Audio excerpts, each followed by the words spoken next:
ساشه یعنی چی؟ معنی کلمه ساشه به زبان فرانسوی و انگلیسی یعنی تک نفره. هر محصول تک نفره‌ای رو ساشه میگن. آیا تغییر سایز ساشه با این دستگاه قابل انجامه؟ بله، طول و عرض بسته با خود دستگاه قابل تغییره. حتی وزن هر بسته با سیستم PLC HMI لمسی دستگاه قابل تغییره.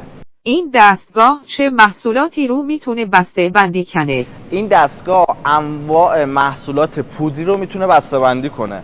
انواع ادویه‌جات، قهوه، نسکافه، کاپوچینو، هر مدل پودری که فکر کنی، پودرای شوینده، پودرای صنایع غذایی، پودرای دارویی، با این دستگاه میشه بسته بندی کرد. آیا از این دستگاه در منزل و انبار هم میشه استفاده کرد؟ بله، این دستگاه داخل حتی یه اتاق 10-15 متری هم قابل استفاده است. برقش رو حتی میشه تک‌فاز کرد.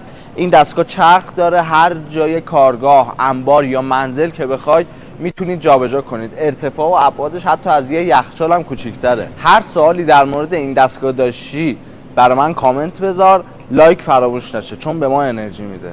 خیلی مخلصم.